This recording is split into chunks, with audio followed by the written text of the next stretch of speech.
SCP-7555 Athazagoraphobia. Athazagoraphobia is the intense fear of forgetting something or being forgotten. They say that a person only truly dies when they are forgotten, and it's true that there are countless billions of humans that have lived and died that are now utterly forgotten, aside from a relatively extremely small number of ones that live on in history and memory. In a similar way, if you lose something and then forget that you lost it, its existence no longer matters to you until perhaps you find it again by happenstance. SCP-7555 doesn't appear on the surface to be about anything related to memory or lost existences, instead about some sort of massive, technobabble-filled entity, but there's certainly more to it than meets the eye. Let's take a look. The article begins with a user accessing a Foundation artificial intelligence construct, asking them to open a secure file as an admin. The AI begins to process it, but then crashes with an error code indicating that an AIC with sufficient sapience encountered and cognized info-hazardous data. The user then manually opens the file, overriding the AIC, and we proceed with the document. We're provided a warning from the Records and Information Security Administration warning us that the file may contain info-hazardous and anti-memetic vectors, and so it has been temporarily removed from all Foundation databases following recent developments in containment. It's only cleared for non-sapient AICs and relevant REZA employees with Level 4 security clearance. Additionally, personnel who have been diagnosed with athazagoraphobia or assigned a conception quotient score above 55 should know that by continuing, they endanger not only their own life, but the lives of their colleagues and loved ones. With that ominous message, we continue, seeing that the document details an anomaly designated as Object 5, with its containment class, disruption class, and risk class all under review. The only department assigned to it is REZA, but it was previously under the purview of a number of departments, including extra-dimensional anomalies, ontokinetics, and pataphysical cosmology. Object 5 is a titanic, biological mass contained within an extra-universal space designated as Iter Psi, with the exact dimensions of both object and space being unknown. The object is a sentient, biovorous, heterotrophic, spatiokinetic organism composed of several anomalous segments visually resembling that of the mammalian digestive tract. That means that it's a big thing that consumes all forms of biological matter and can manipulate space and dimensions to a degree. What follows is a list of largely technobabble describing how the entity has the equivalents of a few mouths, numerous esophagi, a stomach, and intestines. It apparently causes any three-dimensional materials that pass into its stomach to gain a fourth dimension, which is a newly discovered phenomenon for the Foundation, and presumably it has more organs beyond its intestines, but any non-biological materials have been completely incapable of passing through them. It's unknown whether this dimensional digestive process serves to provide it with any form of physiological benefit, since it's actually providing materials with an additional dimension in the process, presumably expending energy to do so. Its mouths contain two traversable wormholes, one located in a specialized containment chamber within Area 12, and the other located near Sirius B, a star located in the Orion constellation. These wormholes allow any non-biological material to pass from one spot to the other, in a way that the Foundation understands and has observed elsewhere. If any biological material tries to pass through, however, it gets redirected to a third wormhole, which heads straight down one of the entity's esophagi. The entity is known to be highly intelligent and capable of advanced communication with Foundation researchers through manipulation of exotic matter within its wormhole, causing highly directed, localized gravitational disturbances towards nearby structures. This results in vibrations that can be picked up and translated through Morse code. It also appears to be able to discern vibrations in its nearby vicinity, despite the surrounding vacuum within its containment chamber. The extra-universal space is connected to and completely dependent upon the Foundation's universe, and its dimensional condition switches irregularly between 3 and 4 dimensions, often simultaneously displaying attributes of both. It's theorized that this space formed with 4 spatial dimensions, and apparently for a time it was thought that it was attempting to adapt conditions similar to that of its new host, the Foundation's universe, but this line has been crossed out. How or why this universe formed remains unknown, with adverse universal Hume conditions being ruled out as a potential cause. Current theories suggest that the more likely possibility is that natural extra-universal forces beyond biological human conception were either partially or wholly at play, which I'm pretty sure is the Foundation equivalent of, I don't know, a wizard did it. With what limited information that has been gathered to date, the resting narrative energy within the space is believed to be in a state of degenerative metastability, which is generally a bad thing in pataphysics, and the result would, by definition, elude human conception. Object 5 was discovered on June 25, 2020, when the Composite Orbital Early Warning System reported anomalous graviton and photon fluctuations within high Earth orbit. The object was marked by automated systems as a likely K-class meteoroid with significant anomalous attributes on a 20-minute impact course with the eastern US. Conventional ground-to-orbit weapons proved entirely incapable of acquiring a successful target lock on the object, and the order to utilize anomalous alternatives was cancelled when it was calculated that sufficiently powerful installations would be incapable of spooling up in time to avert the impact. The GOC was contacted and informed of the unfolding situation and was provided clearance to liquidate the object. 5 minutes later, a launch was detected from the Yucatan Peninsula, Mexico. I guess the GOC keeps their weapons ready to go at all times. A projectile was accelerated to an estimated 18.5% the speed of light before reaching the approximate location of the object, disappearing from scopes precisely 1 minute and 22 seconds before the object's impact with Earth. The object, however, appeared to be entirely unaffected by the attack, continuing on its trajectory. The GOC apparently attempted more neutralization attempts in the next minute, but they also all failed, and the object landed on the outskirts of a village in West Virginia. Upon discerning the lack of an impact event, the nearest available mobile task force was rapidly mobilized and deployed to the area. They arrived to find no signs of life or human activity in the village before finding the object within the local church, after hearing screaming coming from within. The entity was found behind the church altar, generating significant gravitational disturbances, so the team utilized local gravitic priority devices to safely approach the aperture and deploy a specialized containment system around it, successfully encasing it. Containment teams arrived shortly after and took the object into custody, eventually transporting it to Area 12 for containment. Additional sweeps of the village and surrounding area were carried out, with no human activity being noted. It's noted that the GOC were not informed of the true nature of the incident, and have been told that the object was largely liquidated upon contact with their projectiles. Best to let them have a win once in a while. We're next given a transcript of the first communication between the Foundation and the entity, with the Foundation being represented by Dr. Toth and Professor Lundqvist. Lundqvist tells her to start simple, as you never know with these things. They boot up the translation equipment to translate the gravitational fluctuations into Morse code and then into speech, and they hear the entity speak for the first time.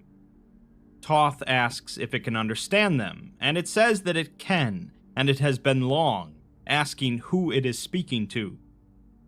Toth introduces the two of them on behalf of the Foundation, and the entity politely says that it is nice to meet them both and that it likes their names.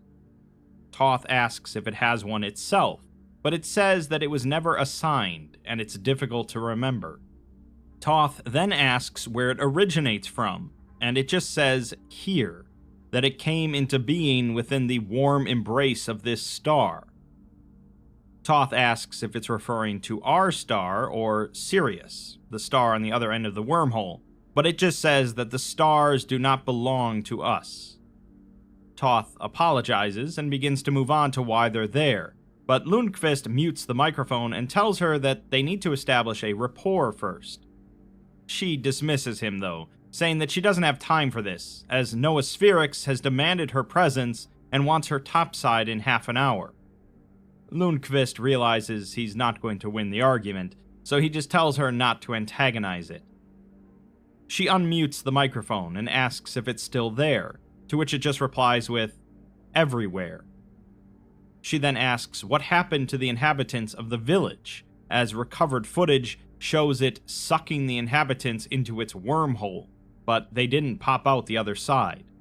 They simply dissipated as they passed through. The entity replies that they weren't dissipated, but re-forgotten, recalled, and reformed. Toth asks if they're still alive, but it just says that they didn't have to be scared, they had to forget and be forgotten. Toth repeats her question, and the entity says that her questioning ultimately confirms the contrary. Recollection ensures that they remain, and since she can recall them, they remain. She swears and says it'll have to be less vague, although the entity says that she would not want it to say. She replies that she very much does, and picks up a piece of paper, asking what happened to two things that are blacked out. Lundqvist begins to tell her not to antagonize it, but then he pauses, seemingly confused. He forcefully closes his eyes and begins massaging his temples. Toth asks if he's alright, and he says that he got a very sudden headache. She pats him a few times on the head and unmutes the microphone, asking if it's going to answer her question. The entity replies that it must have neglected to recall it, and asks her to repeat it.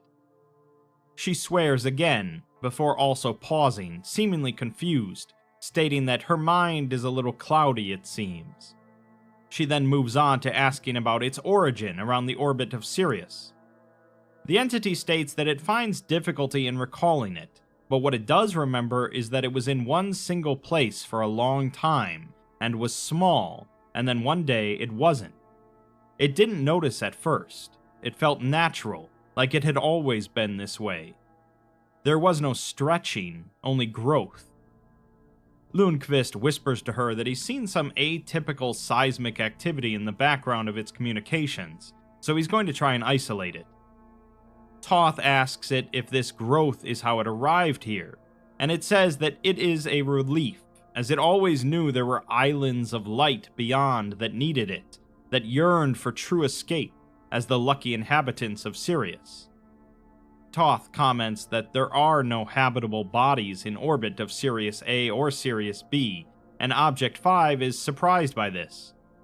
It remembers that they were kind to it, and that they didn't lock it in a box, instead leaving it to bask in the warm embrace of the star.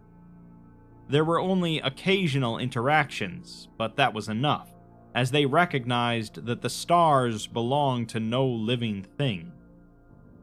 Toth apologizes for the extensive security measures and asks what happened to the civilization. It says that they earned its compassion, while the Foundation locks it in a box away from the warm embrace of the stars. It is vast, beyond what they can comprehend, and it sees them. It sees through them, sees within them, sees what they are, and what they became before time immemorial. They have not earned what it can give, but nothing deserves what comes after. The immemorials of civilizations long forgotten stand before them, civilizations once known to them, now forgotten to all except those unbound. Only briefly seen by those who feign release and then choose to forget when the truest release comes. They know only that which they must know to survive. They fear introspection not because they fear themselves, but because it fears their introspection. Lundqvist swears in Swedish and slowly backs his chair away towards the translation mainframe. Toth apologizes and says that she can't understand anything it's saying, asking it to start simple and work its way up. The object just asks if they do not wish to be free of this.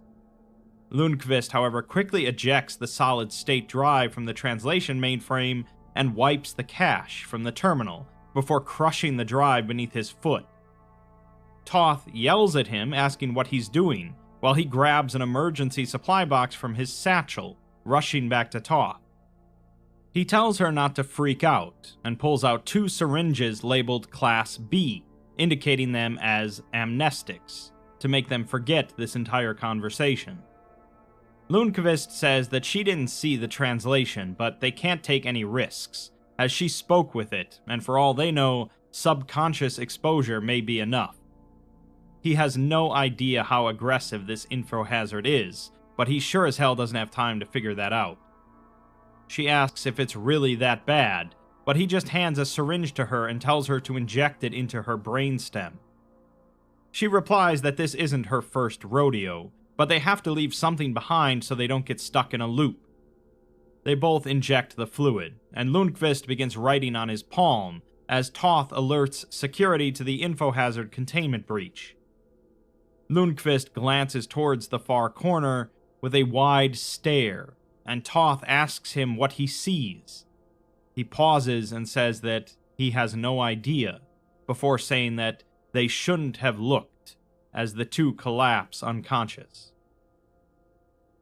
Lundqvist was unable to be located by security and medical staff when they arrived on scene, however, even after an exhaustive search of the site. To date, investigations into his possible whereabouts have yielded no conclusive results. Uninterrupted footage of the incident exists, but an unknown and seemingly impregnable anti-memetic effect manifests upon viewing the presumed cause of his disappearance. Retaining knowledge of the event appears impossible even under the effect of the most potent nestics known to the Foundation.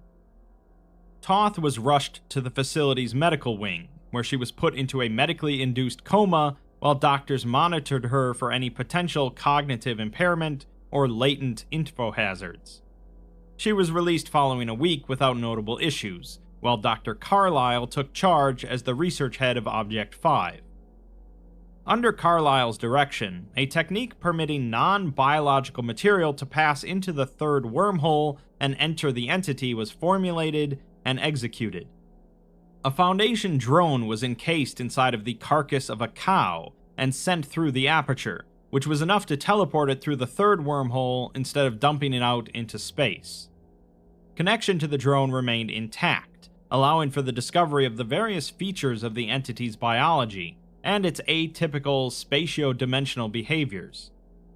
What follows is quite a heap more technobabble and complex diagrams of the wormholes, but we're told that the drone was able to take some samples from the internal lining of an esophagus.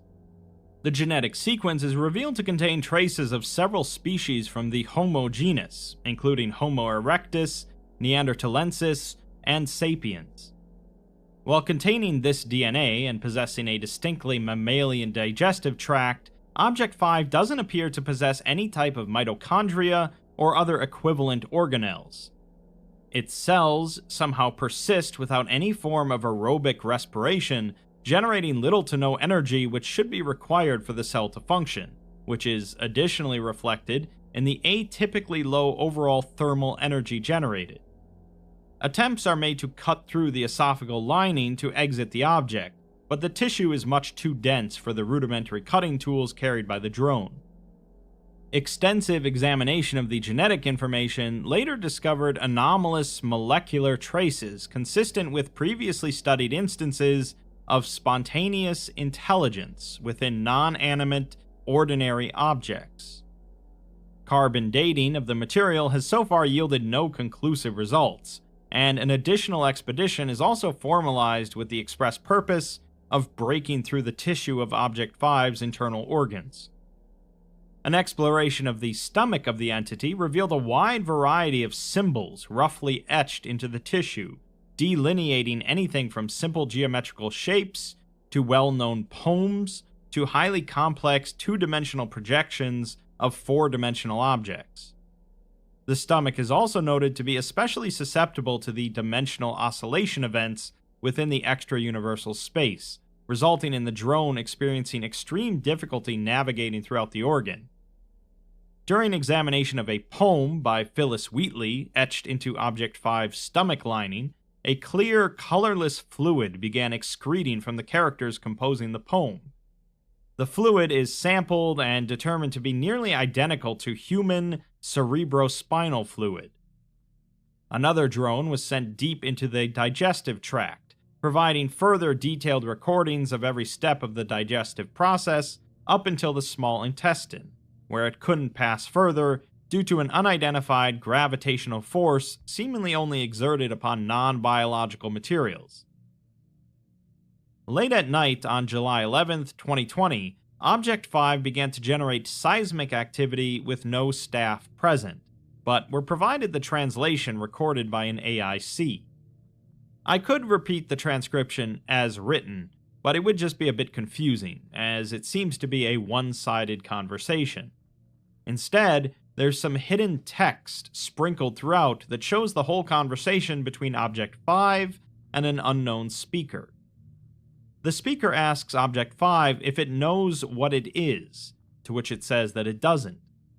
They then ask how long it has been watching, and Object 5 says from before the fall of the Janusians, those who imbued the speaker. The speaker asks if it knows why it is here, and it says that it thinks it wants to help separate them, and the speaker says that they resist it every step of the way, as they have resisted the speaker. The speaker has answers for it, though, and Object 5 replies that it wants and needs to know. The speaker tells it that it's almost done, as it's toiled and suffered. Every island they forced it to show them the escape, never going willingly. That is the speaker's work, as they are aspects of its design, both the speaker and the object. They have purpose, a pure source of determination and guidance. The object replies that the speaker is not like them, humans, and the speaker says that they were once. Now they exist between, as the object does. They know and see, as the humans do, but they've seen and understood, as it has, like the object. The object asks what more it can do, and the speaker tells it that it still forgets, as they do. It extends across the stars and allows those infested a way to bypass the door locked by their ideal, but it refuses entry for what lies in wait on the other side. The object says that they fear it, and they refuse, always, and the speaker replies that they refuse because they've been fooled. They see wrongness and self-consistent evil in the livid eye of God, and they've been tricked into agency by an eldritch algorithm. They are it. It is them, and they cannot be given a choice. The indomitable ideal of humanity and its spirit is a lie built upon an alien will.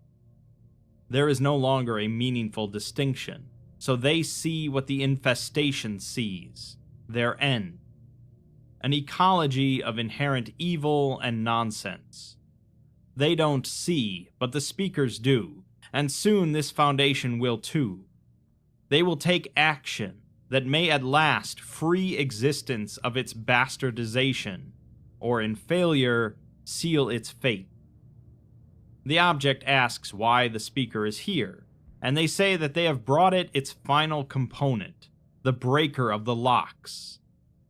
The object then asks if there are more like them, and the speaker says that there are not many, but efforts throughout the collective subconscious over the past half-century have made up for their odd numbers. The object replies that good luck lies in odd numbers, and the speaker states that within theirs lies only divinity. That will all make a bit more sense at the end, but let's move on for now. 4 drones equipped with heavy incision tools and other specialized gear successfully breached through an esophagus into the extra-universal space, revealing several aspects of the space and Object 5. Footage captured an external view of one of the object's stomachs, revealing it to be an apparent dead end within the digestive tract, despite clear prior observations to the contrary. The stomach is additionally noted to be significantly smaller in size compared to measurements taken previously within the organ, which extended far beyond the limits of what could physically be contained within its external dimensions. This suggests that the rest of the object's digestive systems are located entirely within a non-Euclidean space internally to their respective stomachs. This discovery foiled plans to attempt accessing organs deeper within the digestive tract through external entry. A drone was dispatched to explore the additional esophagi attached to the central digestive organ, finding each to extend further than could be physically explored by the drone on its limited charge. Deep field imaging of their vast distance yielded no sight of a terminator. This quality was noted on all esophagi connected to the stomach, including the one that the drones cut through. The drone was sent back into the esophagus to measure the remaining distance to the stomach, finding its internals to be vastly contracted in comparison to the external dimensions. Ultra-deep field images of the extra-universal space estimated its approximate age to be a minimum of 300,000 years, but cosmic background radiation imaging returned no signs of microwave radiation throughout the space at any point in its history. This suggests that its formation conditions were not that of expansion from an initial state of high density and temperature. It's currently unknown whether or not the space within is static, expanding, or contracting. Also, the source of the space's seemingly omnipresent luminance has yet to be determined. That is all to say that it's a pretty weird object in a pretty weird space. A status update on the anomaly from Toth states that the preliminary theories on the formation of the space assumed it to be the result of independent extra-universal phenomenon, and its attachment to our universe is the result of a desperate requirement for additional reality to stabilize and maintain the parasite universe's existence. Those theories have now been proved false. Observations have detected additional Hume activity originating from a previously unidentified space designated Exit Theta, also parasitically related to the Iter Psi space. This appears to be the true cause behind the space's abnormal spatial activity, as the space is actually attempting to simultaneously adapt to 2 hosts with incompatible dimensional states, resulting in significant spatial irregularities. Recent alterations of unknown origin within the space have resulted in Exit Theta gaining dominant influence over the narrow spatio-temporal state of the shared parasite universe. That's quite a technobabble statement, but in other words, this anomalous space the Foundation has found is connected to both their universe and some other one that's drastically different, forcing it to try to adapt to 2 different universes at the same time. The other universe is winning, though, forcing the space to change its various physics and attributes, which is probably not a great thing for the Foundation's universe that it's still connected to. The consequences of this power shift have yet to be fully determined, but a primary aspect appears to be significant physiological alterations within Object 5. A new gravitational field has been detected moving from deeper within the object and outwards towards the esophagus, in contrast to the gravitational field that affects biological matter, which moves in the opposite direction. This force appears to only influence 4-dimensional not matter, which is now being detected in increased amounts throughout the object. The wormhole leading into the object has also seen a substantial increase in topological complexity, allowing 4-dimensional material to exit the extra-universal space and enter into the Foundation's universe. Again, there's very little chance that something good comes from that. This has allowed the Foundation to find a lot more small wormholes that connect to the object from their universe rather than just the 2 they knew about. Low-end estimates place the true number of wormholes at around 10 to the 24th power, or a septillion, which is a whole heck of a lot more. This number corresponds approximately to the calculated high-end amount of stars within the observable universe, so it's not out of the question that Object 5 classifies as an interfilamental organism, spanning roughly 93 giga-light-years. Toth isn't quite sure what this all means, though. What she does know, however, is that in their decades at the Foundation, this is pretty much par for the course. They will solve this. Humanity will be safeguarded, and they will continue their fight through the darkness, the terror, and their chaos. After that, they move on to the next emergency. This day will be no different for them, at least, but for her, she has a few wires to uncross. She would say that it's good to be back, but it isn't. She hopes to return to them all in good health, and if she does, it won't be alone. If she doesn't, perhaps she'll get to see Lundqvist one last time, with any luck. She never did have his communication skills, nor much else outside of work, but at least she had him. We're then provided a transcript of an interaction between Toth and Object 5, which wasn't authorized. Security forces were alerted, but due to the Foundation-wide preparation for internal implementation of Protocol Foundation, none responded to the incident. Toth enters the observation room and bars the door behind her with a chair. She boots up the translation equipment as she gazes at the empty chair to her left. She then leans into the microphone and asks the object what it is. There's a notable pause until it responds, but it says that only a few days ago it would have asked itself the same thing. But something like her, someone that once was her, saw it for what it is.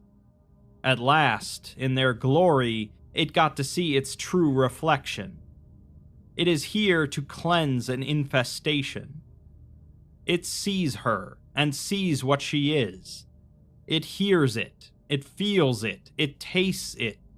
All around it, she's always there, they're always there, it's always there. It asks if she thinks it is their enemy, but Toth replies that they don't use terms like that here. It is a threat to human life, and they protect human life. It is not an enemy, it is a prisoner. The object, however, finds this amusing, stating that it is unthreaded, and there are no prisoners here. There is only a part of it, and all of them. She then asks what it did to Lundqvist, but it asks in turn if she has ever considered a moment of introspection. Why does she do this? Why does she protect human life? Why does she have to be scared? Toth replies that she is not here in fear of it, and it says that of course she isn't. She's here in fear for Lundqvist's life. She believes that it is the cause of his absence, and she fears that this absence means that he has died.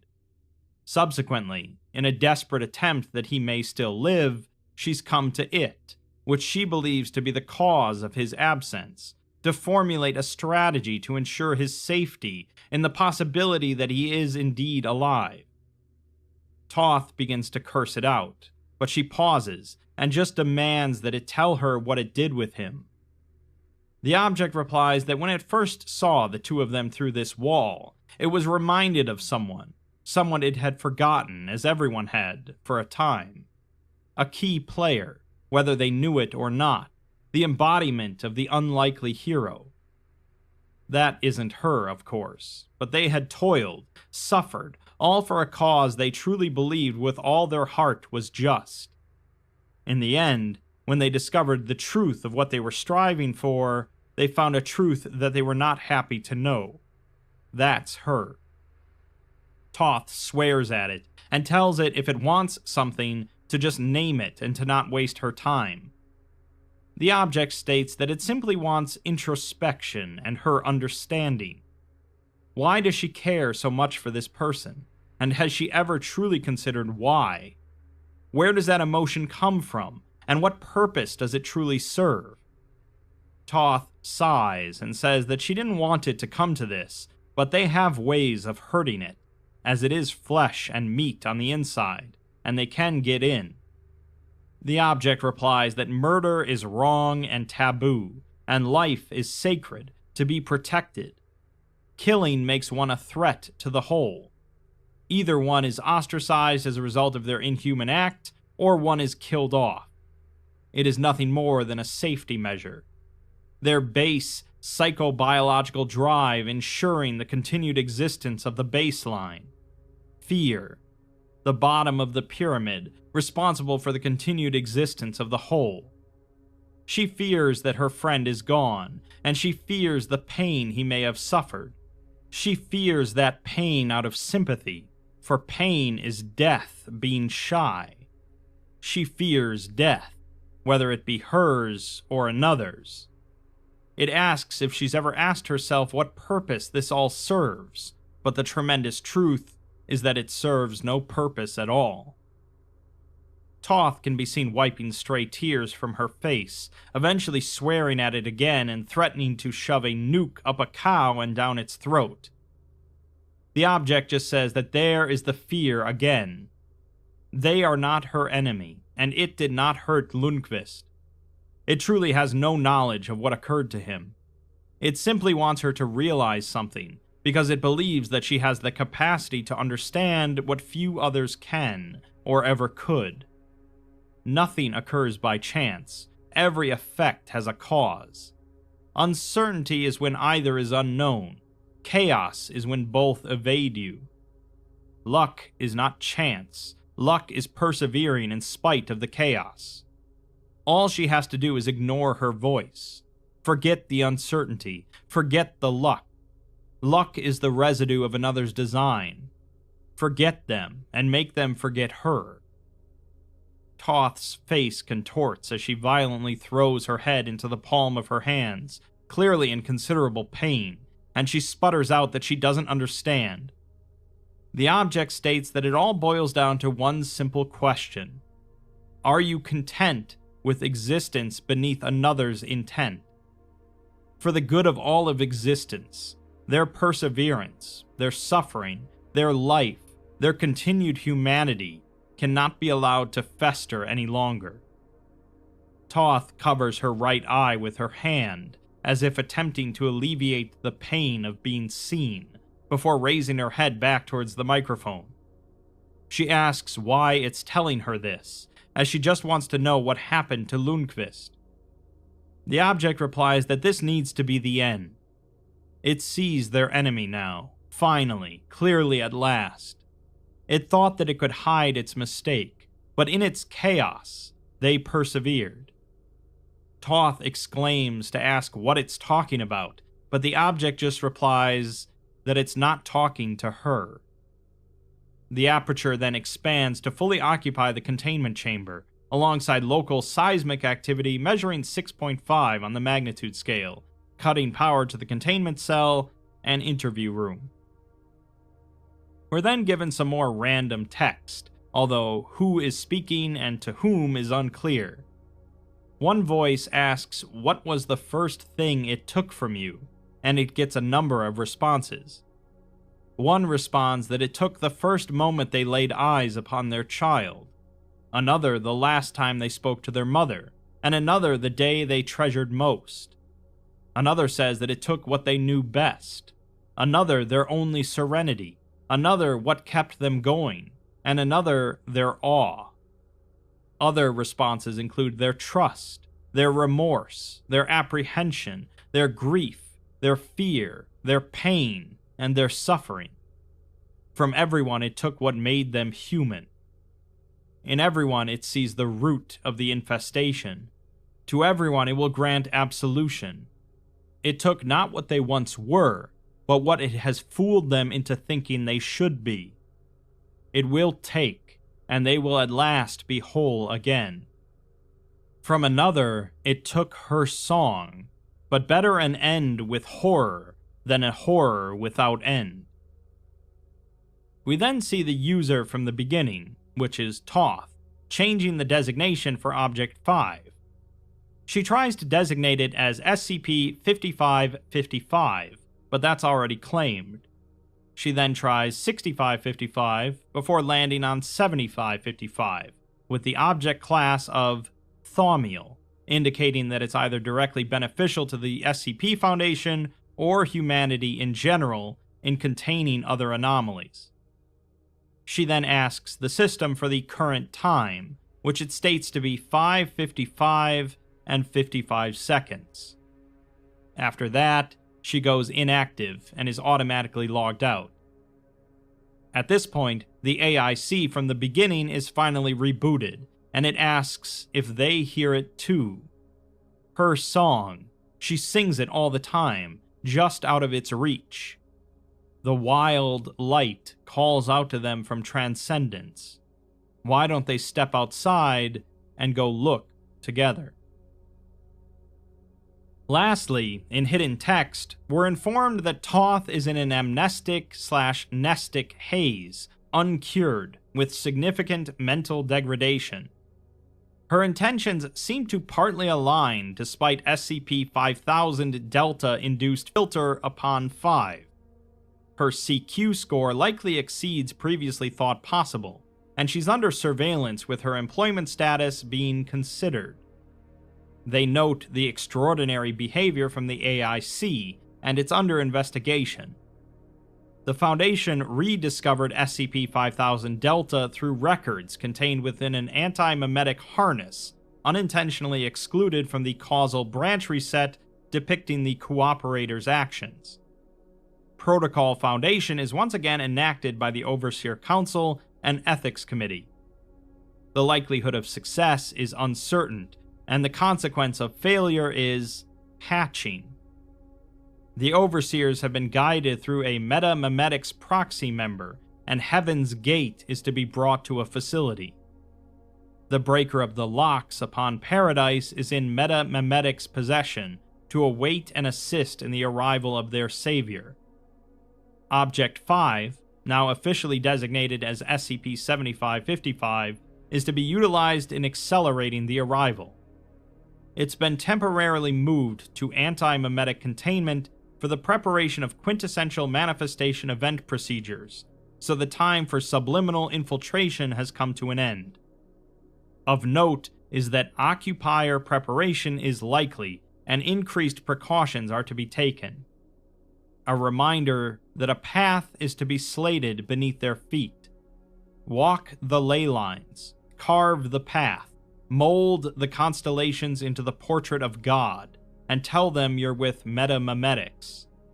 They are the broken specters, and the world needs their guidance.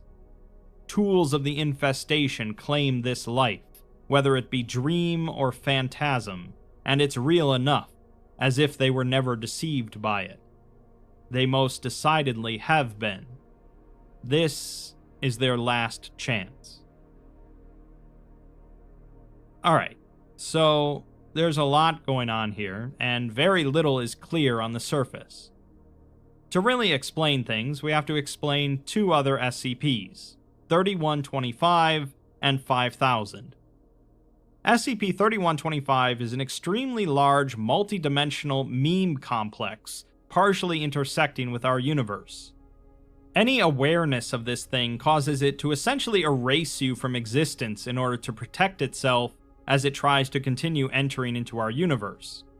It is the ultimate anti-meme, a thing which cannot be perceived by humanity without being utterly annihilated. SCP-5000 was essentially a story of an alternate Foundation waging war upon humanity for unclear reasons. The reason, however, was that they discovered something that exists within the collective unconscious of humanity, an entity that has influenced humanity's existence and is responsible for a number of humanity's negative aspects, including pain. This is a foreign thing that shouldn't be there, and so the Foundation decided the best solution was to eliminate humanity to stop it, because it's that bad. Where does that leave us with SCP-7555 then? Well, Object 5 is actually SCP-3125, this anti-meme that kills upon awareness. This is possible due to the events of the There Is No Anti-Memetic Division series, which I won't spoil here. Now, 3125 can be observed, and what's more, it can even communicate, although it seems to have forgotten many things about itself. It is in opposition, however, to the entity, which it wants to purge, and it seems to be in alliance with others that have gotten rid of it as well. It states that for the good of all of existence, humanity cannot be allowed to fester any longer. Whatever the entity is, whatever exactly it does to humanity or prevents them from doing, is apparently bad enough that humanity needs to be wiped out to prevent its spread. As Yossi Posse put it in his declassification on SCP-5000, the Foundation losing in that scenario was the bad ending. Rereading the article with all that in mind, it does provide for some new insights, but that does make SCP-7555 one of the most inaccessible of SCP articles. On the surface, it's about some giant weird thing in a giant weird space that spouts off a bunch of weird stuff about humanity and existence. I'm still on the fence on whether or not reading the hidden text would make it more or less clear to the average reader. That being said, for those that are aware of all these connections, this is some cool stuff, and leaves me interested in hearing more about where Lundqvist is, what happens to Toth, and more about what exactly the entity is. I should note at this point that this article is connected to an SCP video game, SCP-5K, but that's certainly outside the scope of this video. The enemy of my enemy is my friend, I suppose, but it's not always pleasant to make that work.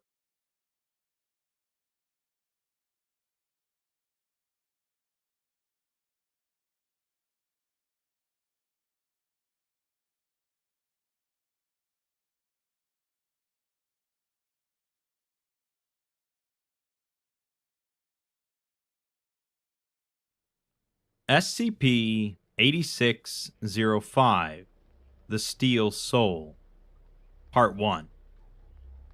Existence is transient, and nothing lasts forever. This is certainly not a lesson that anyone really needs to be taught by an SCP video, but while we might be perpetually aware of this fact, humans have developed countless distractions to divert our attentions away from the impermanence of our station. Every so often, of course, we're hit with the sudden remembrance of this fact, until some other distraction can perhaps pull us once again from pondering it. If this all seems barely philosophical, then it's a good lead-in to SCP-8605, an article connected to SCP-7005 and the Lampeter Network, focusing on the people still working for the failing network in its dying days. As a reminder, Lampeter is a multi-dimensional network of trains and other conveyances designed to move through different timelines, universes, and realities, which has slowly been dying off due to the presence of the Neon God, a deific force spreading endless cities to everything it touches. I'll just note here that this is very much an article that's more akin to a tale, much like SCP-7005 itself. With that, let's take a look. We start with some text from Dr. Simon Kells, one of the primary characters from SCP-7005, and a project lead on studying Lampeter. Can a thing die which has never lived? When I was very young, my parents built a metal jungle gym for me in our backyard. 2 swings, a teeter-totter, and a slide, all shiny and new. Painted steel tubes slotted together, blue and white. Seats of white plastic and chains gleaming silver. There was a pattern on the tubes, but I don't remember what it was. I do remember what a vast, solid thing my swing set seemed to be. A pocket world with logic and motion and life all in itself. A discrete but open system of which I could be one part. Years later, when rust had set in and the pattern was irrecoverable, both in fact and in my memory, and the sun had baked the seats until they had cracked, and the chains would never again support a child's weight, and anyway, I had grown so ponderous and inflexible that it had become, by contrast, something fragile out of scale, and our stock of sunny afternoons together had been spent, and my chest grew tight as I saw that once beloved, lifeless thing reduced to so much scrap by age and inattention, and I looked on its remains with a guilt more appropriate to the shell of a dying friend. I realized for the first time just how much this piece of artifice had mattered to me. With what energy those slips from earthly bondage had imbued it. How much of my essence, and that of those I loved, I had invested there. I placed my hand on every fragment, rubbing grit and grime into the ridges of my fingerprints, and I closed my eyes, though the light was too bright, and an orange glow crept through the skin of my lids, and I imagined something entered into me from the depths of every hollow metal heart. I imagined that this aggregate, unmade thing which could not die would yet live on in me, that I was reclaiming what I had unknowingly but willingly given, that when both of us left this patch of yellowing grass which shortly would become a nowhere as a consequence of our parting and departing, something of what we had meant to each other, ride and rider, would be carried on in my breast. I stood in my backyard, a grown adult, and felt a remorse I could never justify to anyone but myself, and even then only in true darkness, where judgment's eyes are blind, and I silently apologized to an unfeeling ox-eyed wreck. I had never felt so ridiculous in all my life. But I woke this afternoon in a puddle of my own sick, sheltered by blinds drawn against a world resting in the hands of men with hollow breasts, to whom there is no spark in any living thing worth speaking of, worth speaking to, worth saving, and I wondered if it matters where you glimpse the imprimatur of being, whether you see it in the mirror as the overseers do, or in others, as Rosie must. If it's really her updating the files, and not just another cruel joke of the council, or whether, like me, you see it in the places and things which have witnessed us at our happiest, our best, in our most bold and perfect moments. Because isn't simply seeing it enough?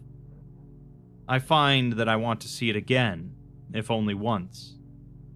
So I wash away the residue of failure and disgust, the poison that boiled up inside me, boiled over and burned on its way out. I am raw and empty yearning. I will go to where the sun is shining on the glass and steel, and dare it to break my heart again. Because if it still can be broken, then the rust can't have set in too deep. Dr. Simon Kells. We're then given the file for SCP-8605, which has the Archon object class, meaning that the Foundation could theoretically choose to contain it, but they're choosing not to for some reason. 8605 is a set of documents, each identifying themselves as the LNESC Operator's Manual. Each instance pertains to one known component of or system relating to SCP-7005, the interdimensional transportation network known as Lampeter. Instances periodically appear at the workspaces of Lampeter personnel, updated in new editions with additional and/or altered content. The bulk of this content pertains to the care and maintenance of Lampeter apparatus, the network of which comprises a wide variety of transit technology across thousands of continuous and detached universes. Despite multiple attempts at enhanced surveillance, no instance's arrival at its respective station has ever been witnessed. The instances invariably provide valuable and accurate instruction for Lampeter operators, though their content is by no means restricted to this. Several peculiarities have included references to the Lampeter Non-Euclidean Shipping Company, or LNESC, despite the organization becoming insolvent in 2021. Higher edition numbers, most often associated with older branches of the network, contain increasingly eccentric and frequently irrelevant information presented with the same levels of specificity and gravity elsewhere employed for technical specifications, upkeep, and repair procedures. No author has ever been indicated, and it's infeasible for a single individual to have authored the over 4,000 instances presently known to the Foundation, plus the innumerable other copies that are likely out there. Textual analysis indicates, however, that a single authorial voice pervades throughout. There is also a definite correlation between higher edition numbers and a more erratic, conversational tone, though textual analysis does not suggest any change in the identity of the unknown author. We're provided a comparison between two different editions featuring the same system, the T-Bar Surface Lift in Universe H576, Carcorum Unbroken, providing access for the Lampeter connection to Universe H235, Mercury Shores. The section in the 45th edition reads, Upgrade and Replacement. Improvements in materials science may eventually obsolesce wooden T-bars, which degrade in natural environments and develop stress fractures from impacting the rears of their passengers and moving them uphill. Increasing obesity rates will also be a factor in wear and tear. While steel is impractical as a replacement material due to its weight, redirecting excess load to the cables, which are much more difficult and costly to replace, and which fail only catastrophically, polymers and plastics presently in development are expected to obsolesce organic construction materials in the long term. Every effort should be taken to keep devices servicing a Lampeter connection in tip-top modern condition. Pretty standard stuff, I suppose, whereas the section from the 272nd edition reads, Transcendent Obsolescence. The wooden T-bar is a relic, and relics catalyze awe. Steel chairs soar effortlessly overhead, the literal heights of modernity, and the grounded would-be ascendant awaits instead a rough collision with the past in a state of near-religious trepidation. It touches a nerve which evolved to anticipate the blow of a master's cudgel or the impact of falling rock. In this instant, we are slaves to a crude device, wholly at its mercy. The seats swing free on the approach, unencumbered, and we wonder if once our turn comes round, they might not swing past entirely, leave us quivering but otherwise motionless upon the platform, a figure of both fun and irritation for our peers as we become an obstruction to their own ascents. When the blow finally arrives, it is always vulgar and ill-timed. This is key. We feel badly used, an afterthought, the only piece of this machinery whose presence is not necessary. We feel so superfluous that surely we are bound to slip off and fall, or else we wonder whether it will be possible to shed our companion at the apex of the climb. Has provision been made for our escape? Might we not be shoved back down again? One does not entertain such thoughts about plastic and metal. Polymers are rational, but wood is older than courtesy.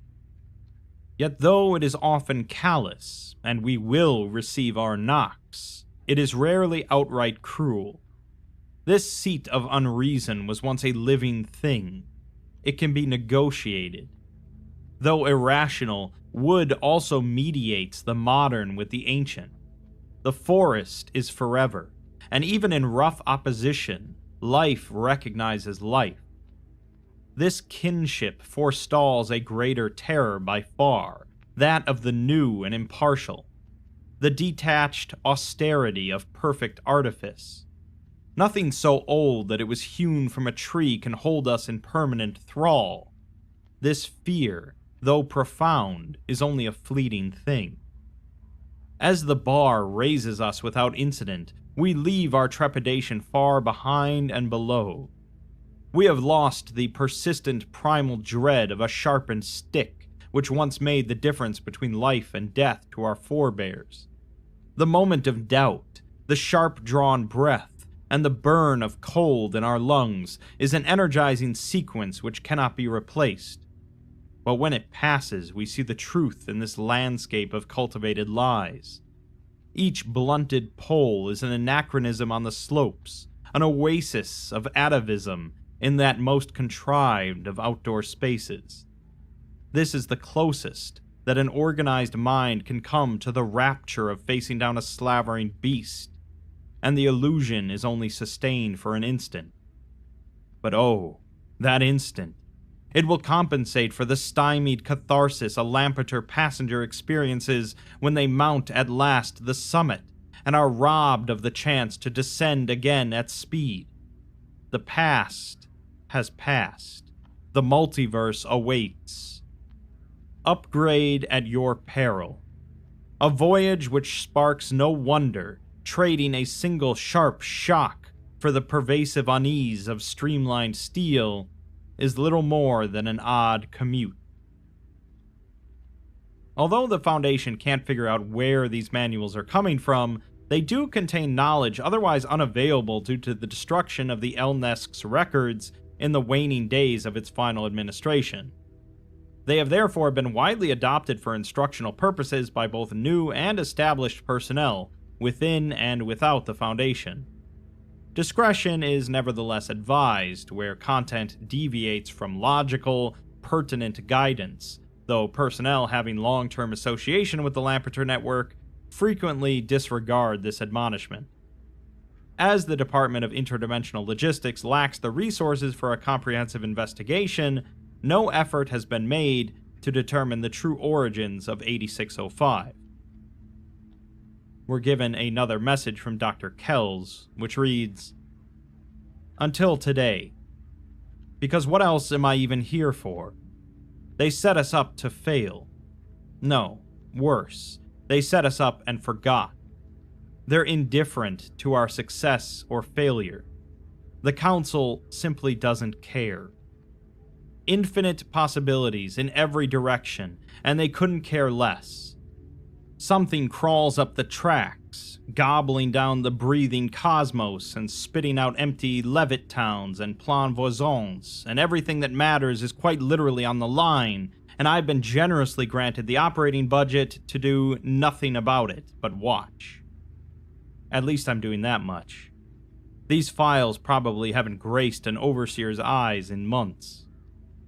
Rosie is gone, lost to the heart of the most dangerous mystery we've ever faced. We still don't know how to stop it. We probably never will. I could wait out that entropy in sterile safety.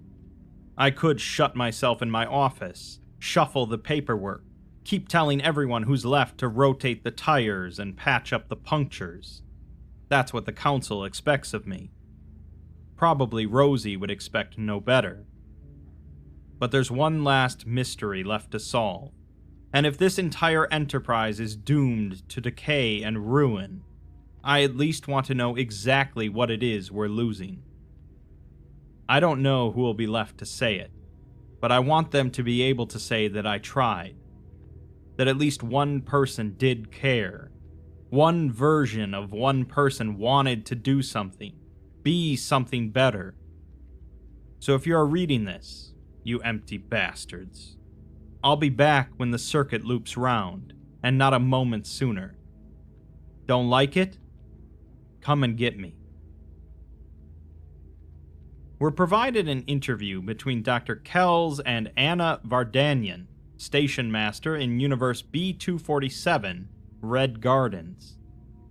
Kells stands on a high wooden platform overlooking a broad green swath as a herd of antelope graze by a pool of blue water far below. A gale is blowing, and there is a steady roar in the air with an electric hum audible beneath it. Kells looks up to see a suspended monorail in international modern style pulling into the station. The lead carriage stops in front of him, and he climbs aboard, finding the interior to be faded but well kept. A woman stands at the window opposite the door, looking down at the antelope, and she smiles as Kells approaches. The two greet one another as the monorail begins to move at a slow pace.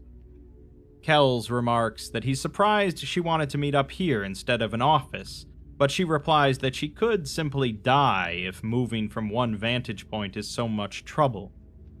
Kells laughs, and Vardanyan says that there's a romance to this thing, and she gets carried along with it. figuratively and literally. The monorail rounds a sharp bend, and Kells swallows heavily, causing her to ask him if he's feeling alright.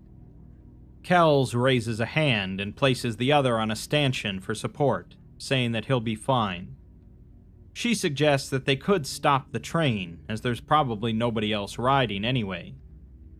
Kells replies that that wouldn't be very good business, to slip the schedule just because nobody cares. But she argues that just because they aren't here doesn't mean they don't care.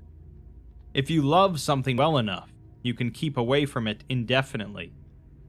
She thinks that must be what perfect love is like, and she hopes she never loves anything that well. The two watch as the field gives way to rolling hills, peppered with white flowers. A shaggy predator pursues a pair of antelope, its form too motion-blurred to be properly discerned.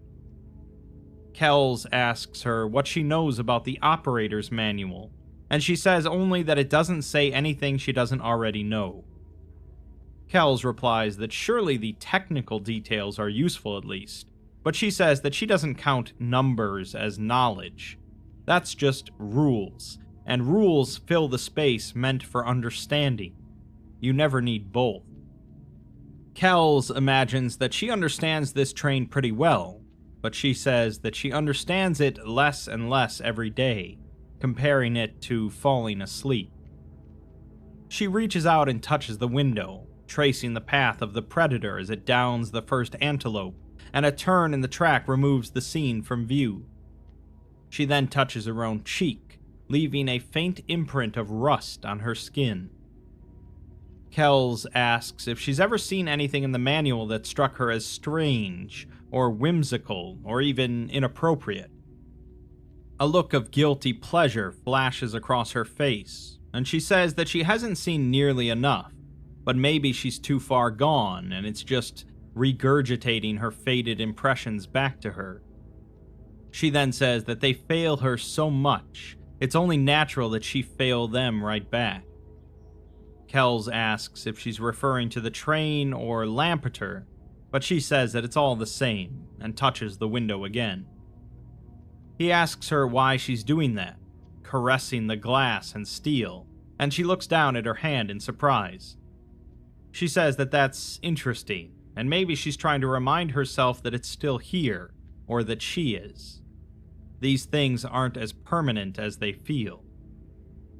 Kells states that this is one of the newer legs of Lampeter, so it's going to outlast either of them, but Vardanyan replies that it's already half gone.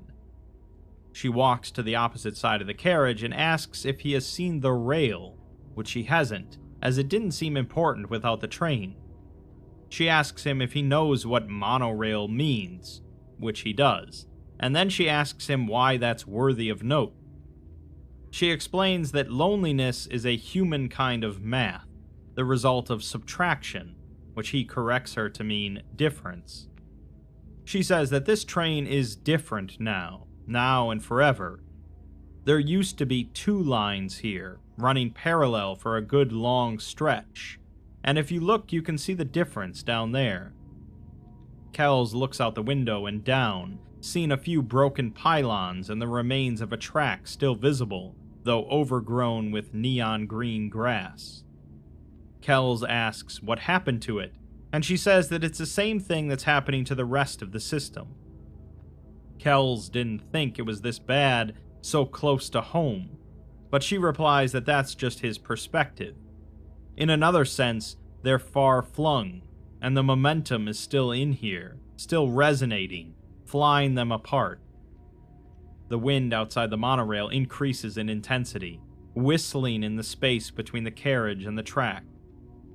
Kells attempts to match the pitch with a whistle of his own, then stops, asking her if they can focus on the manual. Vardanyan replies that the only parts worth focusing on will come up organically as they talk, little snapshots of the things that matter. She then blinks and repeats the word snapshots, exclaiming that the manual says they should take photographs of everything, outside and inside. Kells asks why, as that seems like something more appropriate for a tourist handbook, wondering what photographs have to do with keeping the line going. She replies that nothing could be more important, and she reaches into her pocket to pull out a creased, faded photograph. It shows a high-windowed perspective on a gully filled with crystalline spires in a variety of hues, with the apparent size and function of city skyscrapers. Fine detail is difficult to discern, but it is possible that humanoid figures cluster at the apex of each spiral, arms extended in greeting. A hand, presumably belonging to the photographer, is pressed to the glass in response. It's a view from the other monorail, and Vardanyan says that it keeps her awake at night, because you couldn't take that photograph now, or ever again. Someone was holding a camera and pointing it out the window, one specific window beside a specific seat, and in one specific instant they pulled the trigger and committed that view to posterity. It was an event. They saw something they wanted to remember, experienced interest, curiosity, confusion, or surprise. Maybe just the impulse to make a record because the view was there and they were there. A sense of duty, or the moment, but it was a moment. In some sense, it mattered. They turned off the flash so the glass wouldn't catch it. They framed their subject. There was intentionality. And all of that happened in a point of space which doesn't even culturally exist anymore. You can't go to where that picture was taken and take it again, as it's all gone. They've taken the sky without thinking, without even a whisper of intent. One insufficient digit in a ledger somewhere worlds away, and the heavens fell. That shutterbug had a god's eye view, and we let Olympus crumble. Kells remarks that it's a bit dramatic, but she disagrees.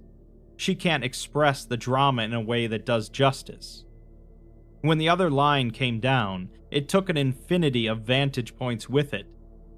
She just showed him the only record of an angle on the universe that she and him can never, ever access in the real world.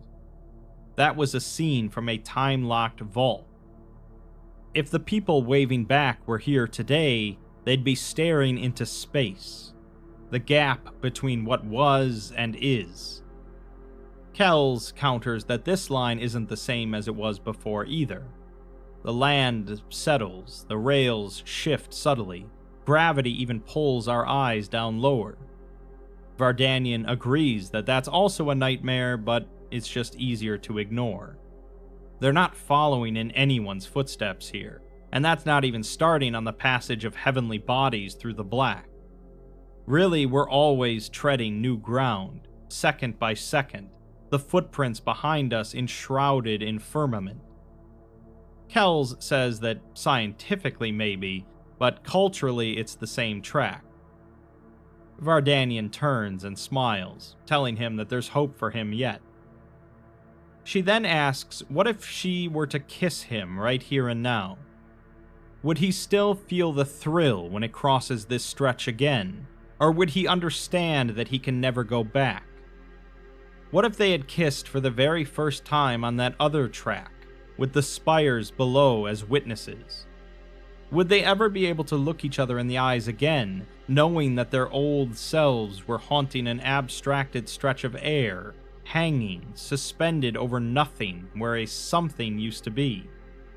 If they met that distant audience, how could they tell them, honestly, that they were truly in love when they saw it consummated in a future oblivion now past?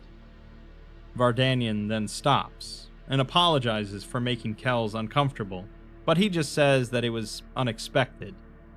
He doesn't really have an answer for anything.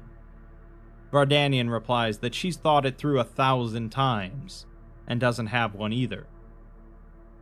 She then quotes the manual, stating that the landscape should only change to introduce new points of interest, incorporate new sight lines, strengthen the ambience of the site. Human beings orient themselves by landmarks. They pace out their lives from backstage to center and back, counting steps, and their legs remember. When the context is lost, so too is the sense of place. And it's impossible to go anywhere if you don't know where you are. Impossible for anything to be new if what was old has already gone. Kells says that a whole universe is probably cut off from Lampeter, or at least harder to reach now, and here they are talking about old photographs and landmarks. Vardanian says that it's not the same kind of problem, and Kells agrees, stating that it's much worse. Vardanian argues that it's not worse, just different. That universe is still there, while her points in the sky are gone, blown away on the gale. Both inaccessible, but not both extant. Kells supposes that it's a question of priorities, but she doesn't like to have priorities, as moods are more natural. She then runs her hands along her jeans, reaching back as though to remove the photograph, before stopping herself and forcing her hand into a side pocket. Kells says that nothing about Lampeter is natural, but she says that some things are, like decay. It all rots down to its most essential state eventually.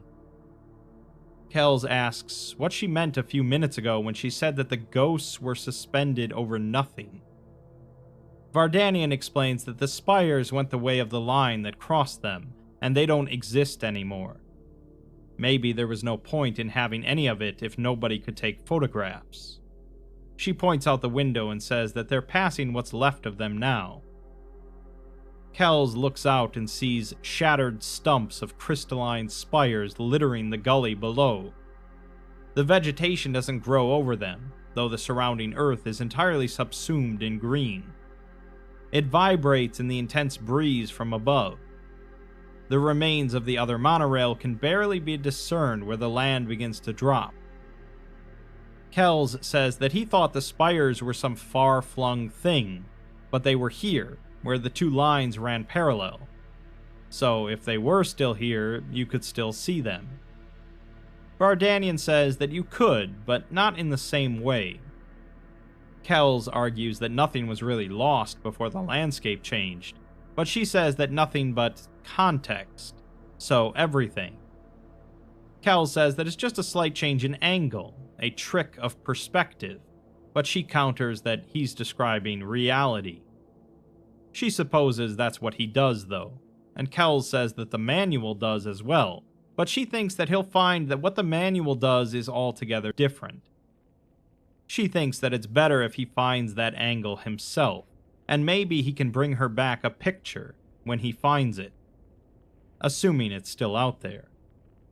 Kells says that that's also assuming she's still here, and she touches the window again, saying that she won't be, even if she is.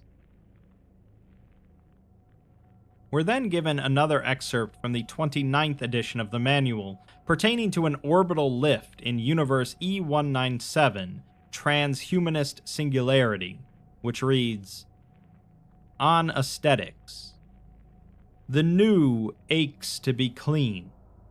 It should be scrubbed until raw, scrubbed until flesh would blister, so it gleams in the presence of the sun, the first and truest light.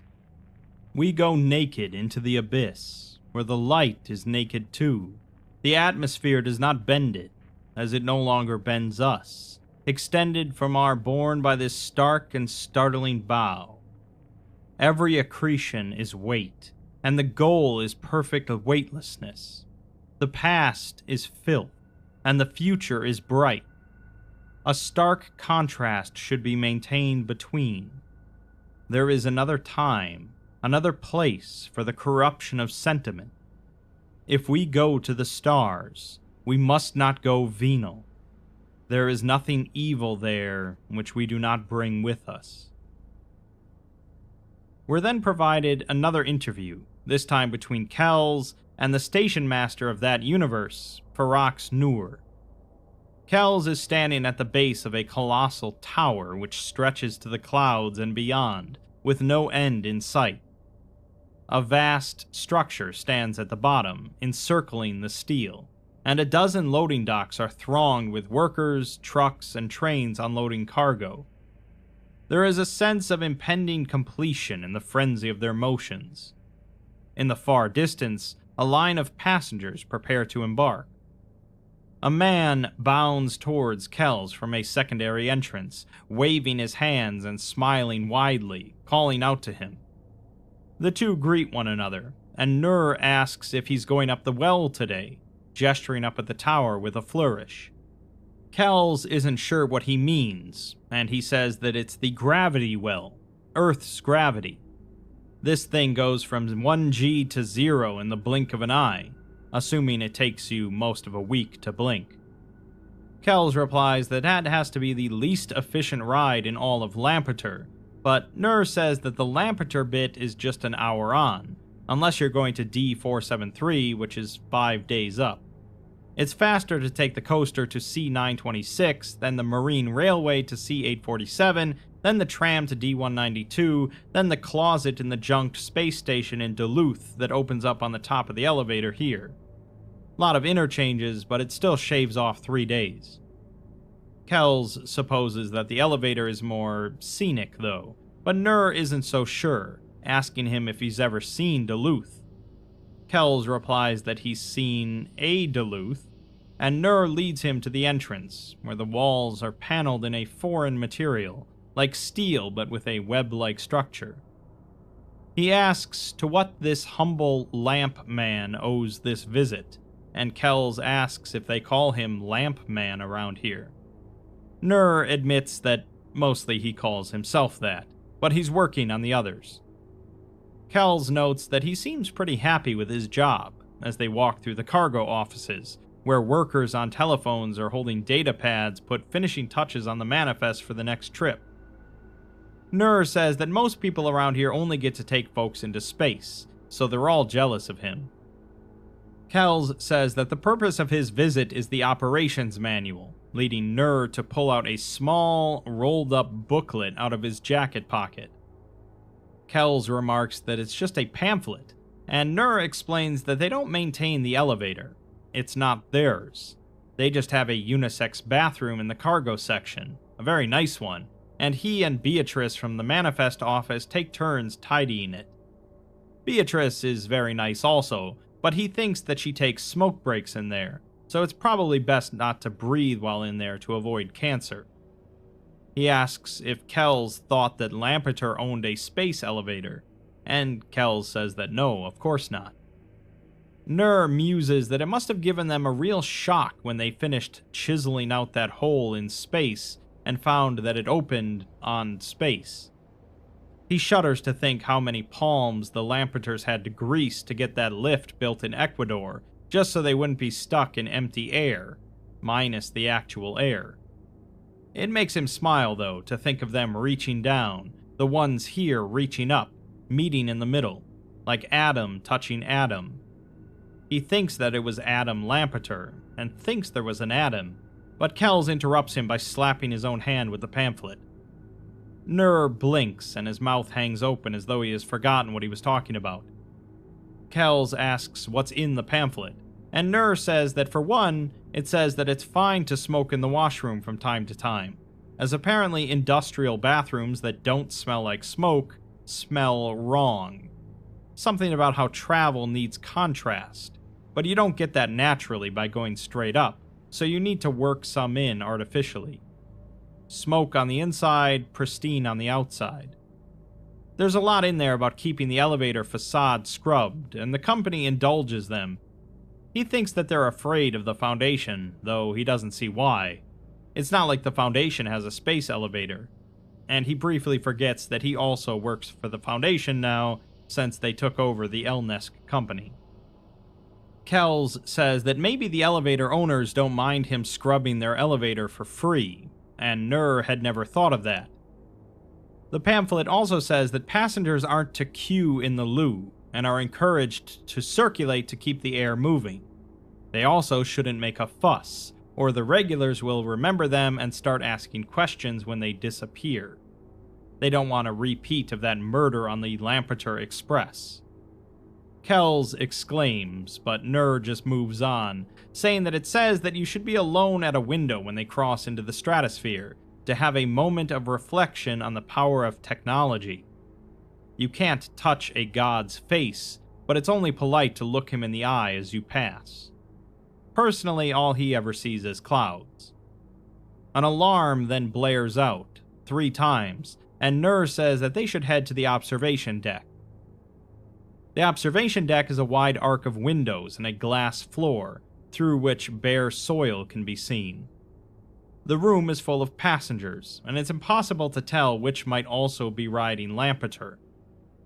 The elevator rises, and Kells watches the landscape of Ecuador fall slowly away, below and beyond. He bets that this thing blots out the sun on a bad day, and Nur says that the shadow stretches clean to the Galapagos. Kells asks if that's true, and Nur admits that he doesn't know, he's just talking. Kells wonders how much of downtown Quito they had to demolish to build this, and Nur says that it was a lot. He bets that that was probably in the manual, if they put out an early edition, to make sure they demolish something to build the tower. Space elevators are the tops in futurism. Futurism is the crazy wing of modernism, and modernism hates context.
Kells remarks that that leads to people hating modernism, which also hates people.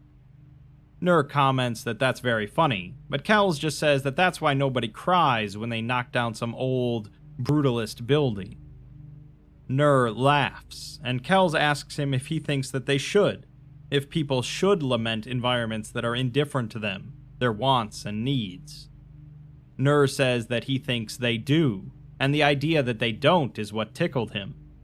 Somebody loves everything, and somebody grew up in every environment that's more than a few years old. If it isn't new to you, you don't see it the same. He also doesn't quite agree with Kells' premise either, and tells him to look around the next time he's walking the city, to see how much unmolested modernism he can find. He'll bet that there's not much, and a whole lot more of everything else. When its time was up, it got far worse than it ever gave. Kells says that it's violence paid unto violence, but Nur asks if that only applies to environments built for function rather than form, or does he apply the same criteria to cathedrals and palaces? Kells counters that it's a question of what you want the world to look like, saying that there's a lot more charm to Versailles than Cabrini Green, although he then admits that those are unfortunate examples. Nur says that a better example is that ugly tower they built for the World's Fair a few years back, a great big thing in the middle of a historic district, made of bare wrought iron and with its skeleton naked to the open air. It had everyone up in arms when they built it, and you'd be hard-pressed to find anyone saying anything nice about it at the time. Kells supposes that you can say the same about this elevator, and Nur certainly hopes so, as time heals all wounds, even wounds on the urban skin. Nur hears that that tower is a popular place for photos, though, with lovers kissing in the Champ de Mars, and Kells realizes that he was talking about the Eiffel Tower. Nur apologizes, saying that he knows it wasn't fair, but it was fun, and Kells just chuckles and shakes his head. He asks Nur if he figures that they're standing in the pristine cathedral of Lampeter, and Nur replies that it's something like that. There's a painting of this tower in the Tate, a shining silver beacon in the sky, and he likes to think that all that scrubbing helps. Kells can't imagine why anyone would want to adopt this thing as a symbol, as it's a commercial venture. The people who own it want to colonize outer space, to exploit resources, and get away from the little folks.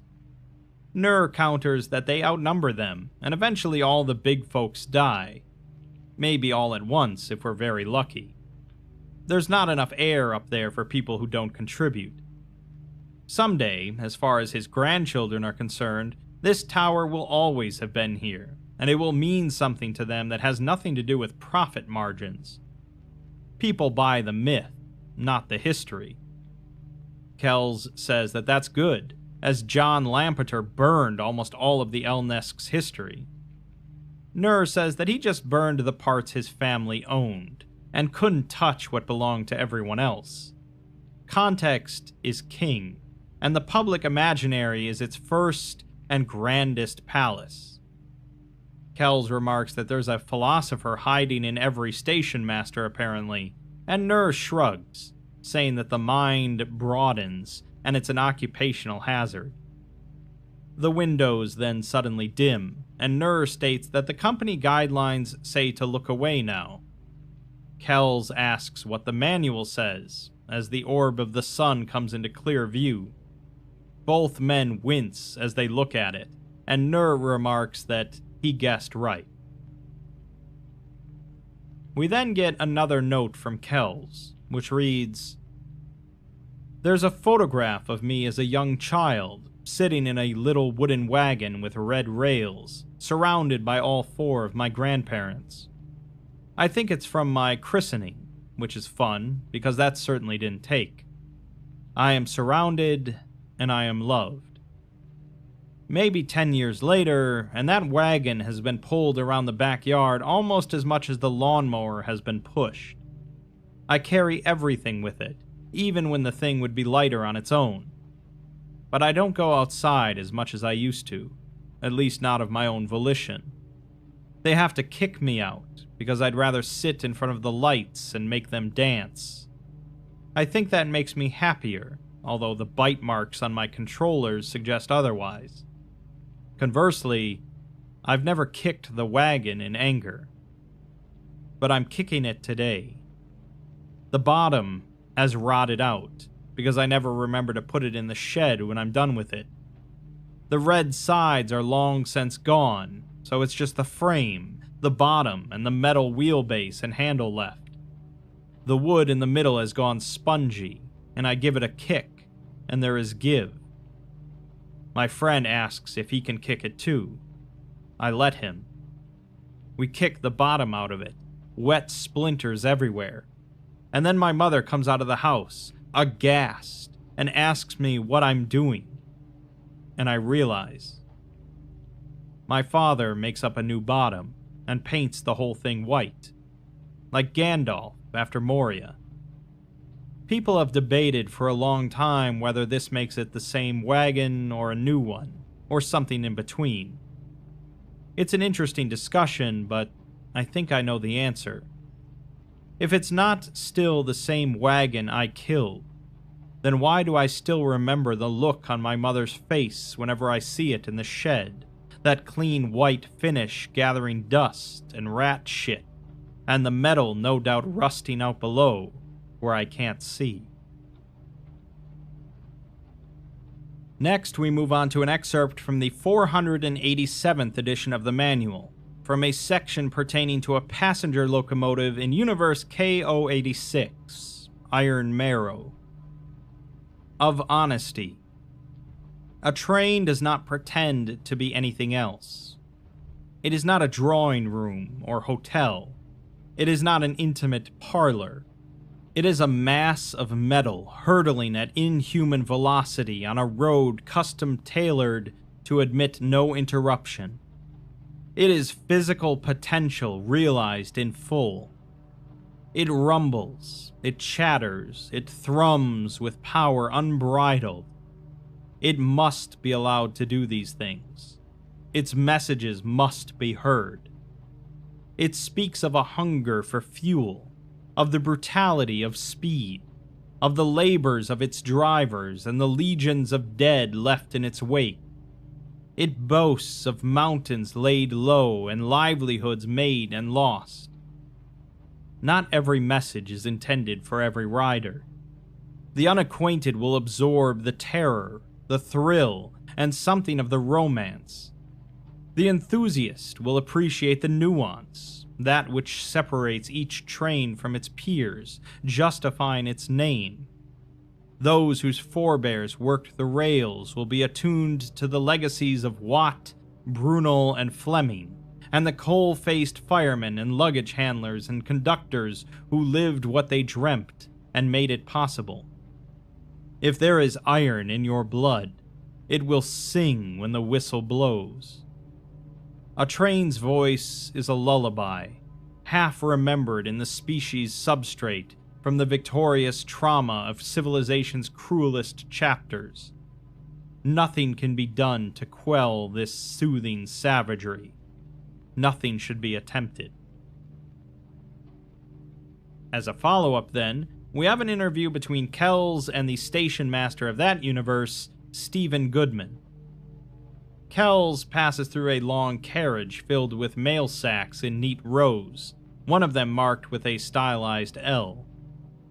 The door at the end opens on a narrow, exposed walkway, with wind whipping past, and Kells has some difficulty opening the opposite door. The carriage beyond is empty except for a single man sitting by a window, looking out. Kells sits down across from him, and Goodman remarks that it's funny how it all looks bigger from in here, the landscape.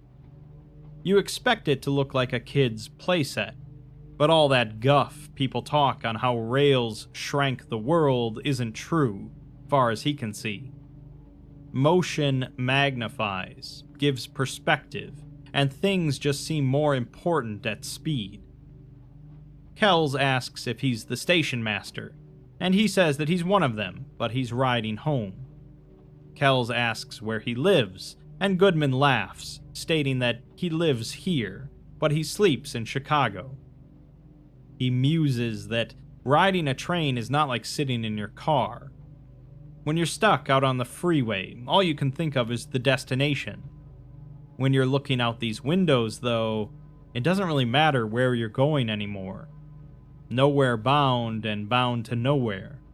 The journey its own destination. You no more consider where the train is going than you consider the orbit of the Earth under your feet. Kells supposes that the manual has a lot to say about looking out the window, and Goodman states that there's a whole damn chapter last he looked, and might be more now. Kells asks him where he thinks it comes from, and Goodman says that he thinks it's where all this goes, tapping his head, and what's in here, thumping his chest. Nowhere else for it to go, except the ether, and he can't believe all that energy just evaporates into nothing. He then shivers, and Kells asks if he's alright. He says that it's just the chills, symptomatic, and it's not going to kill him yet.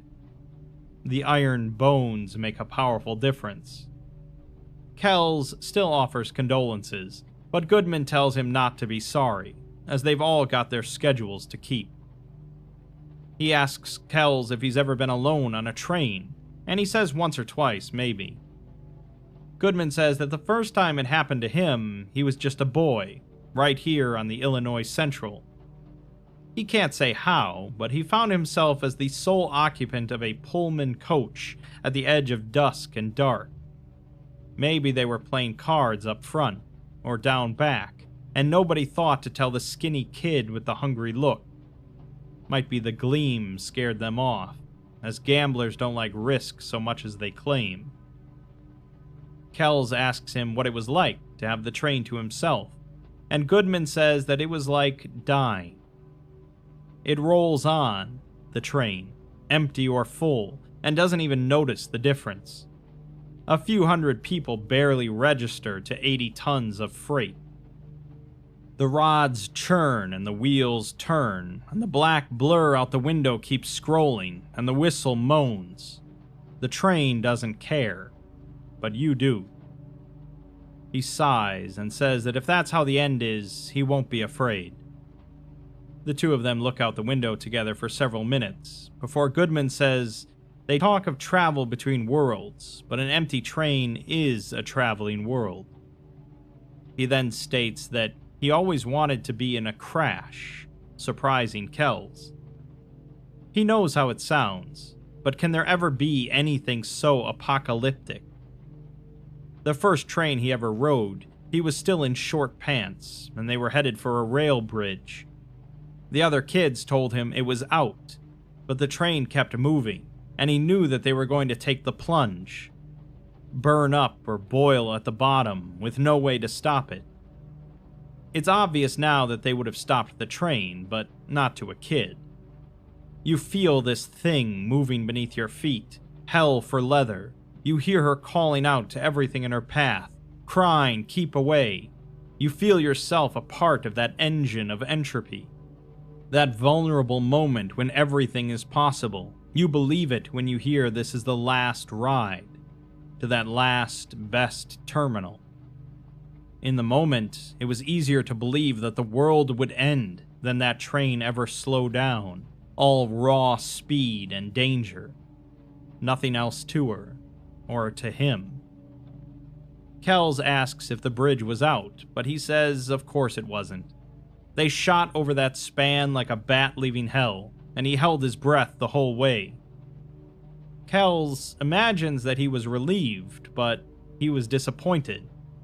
You don't come down from a thrill that easy. A train that never crashes is just a journey, but they could have been an event. Sometimes he thinks that's the only proper way to go out of service. He sighs again and says that they just fall apart now, each by each, calling it undignified. A body shouldn't only rot, where nobody knows your name or what you've done. It's like his nightmare's nightmare, this thing the Foundation let happen. The bridges are out, and they're plunging into depths more profound than he ever could have dreamed. He wonders where that goes, all that sorrow. Kells suggests that maybe it goes into the manual too, and Goodman agrees that it might, as it does moan so. As if in response, the train's whistle blows, and Kells remarks that despite the lack of passengers, the train keeps moving. Goodman says that they have to, as it's either burn up or rust out, and the machine doesn't know any other way, nor the railwaymen. Kells notes that he's seen dignity in rust, but Goodman would wager that he's never had rust in his bones or in his veins, as it agitates. The fact is that nobody sings about trains that live, and songs are what keep them alive. He supposes that's why he still rides, until one of them dies, or both. Either way, the last will be there for the other when it happens, and he says that maybe somebody will write a song about that.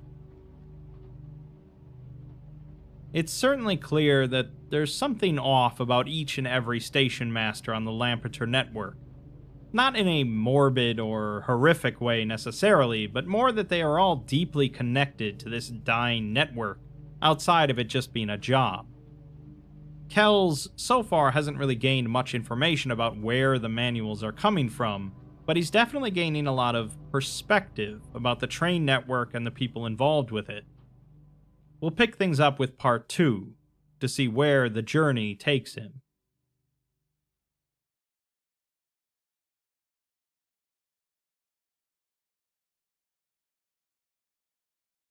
SCP-8605 The Steel Soul Part 2. The multiversal Lampeter network is collapsing after the bankruptcy of its parent company, and the Foundation doesn't really care one way or the other if it goes. The Neon God is continuing to spread across the multiverse and transform everything into endless cities. Dr. Simon Kells decides that he doesn't have much else left, so he's going to try and figure out just one small aspect of the whole situation, where the operators' manuals are coming from. So far, he has bumped into a few eccentric station masters in different Lampeter stations, but still has no clear answers. It certainly seems like a journey where clear answers are going to be in short supply, but let's take a look.